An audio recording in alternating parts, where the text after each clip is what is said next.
What's up, people? Back again with another video. This is Mauracio Sulaiman here, being interviewed by Fight Hype in the background. Took the volume down, and he's talking about the franchise champion. He's talking about Dillian Whyte issue and how the WBC stands on that.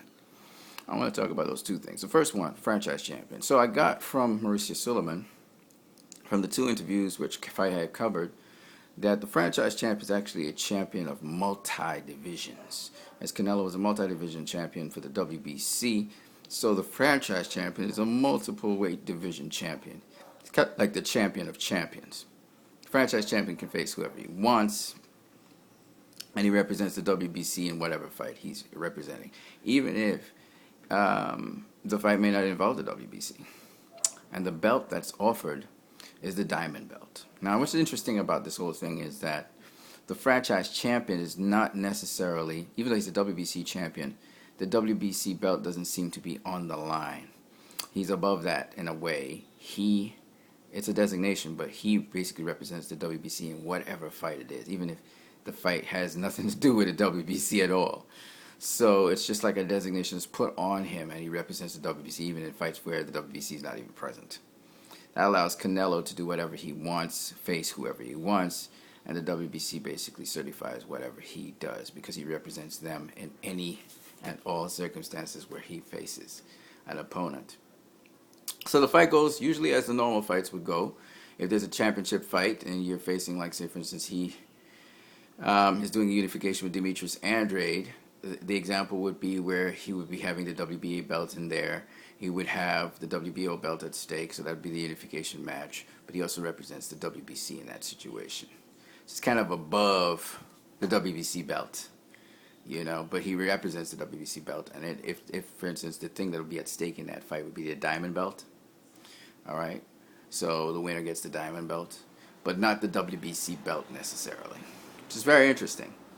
From what I gathered from Mr. Sulaiman, it seems as though Canelo is representing the WBC, but there's no WBC belt. Jamal Charlo will have the WBC belt.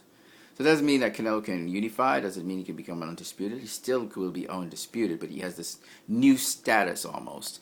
Not a new belt, not a new championship, a new status. A status that is devoid of weight class. Just Canelo wants to go wherever, he's always going to be a WBC champion wherever he is. That's what the franchise champion is. The franchise would be the WBC. That's why he's called the franchise champion. So he's a champion devoid of weight class now. Wherever he goes, he's represented as a champion. It's pretty interesting. So which means if he were, for instance, to win the WBO belt, he would have had all 4 belts.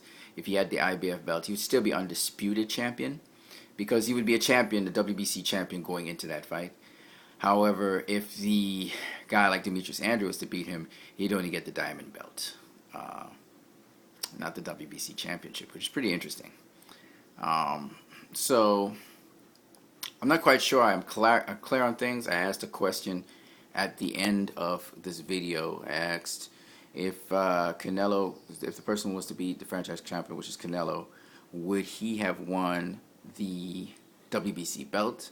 Then I asked if Jamal Charlo would be able to unify with his WBC belt, and I asked if there would be 2 WBC belts. So I had all these little questions I still need answered that Mauracio Sulaiman could probably provide answers to us for. So that's with respect to the WBC belt. With respect to Dillian Whyte, just what I said, the WBC didn't have all the information. So what they really want to do is they want to They contacted BBFC and other bodies, but they're conducting their own investigation. It is that Dillian Whyte is provisionally suspended from the interim champion until all the investigations are over. So that means he could be reinstated, as I said before, as interim champion. So it's just basically just to find out what really went on so that they can have it for the records, because he is one of their champions. He would have been the interim WBC champion. He would have been one of their champions. So it's only in their best interest to know exactly what's going on. So that will be conducted, carried out, and then Dillian Whyte will be able to go back on his way. Possibly be the interim champion all over again. And just be a mandatory for Deontay Wilder. These mandatories sometimes take a while to be executed, as I realize. Anyway, guys, I just wanted to share that video with you guys. I hope you guys have a good one. See you guys later. Bye.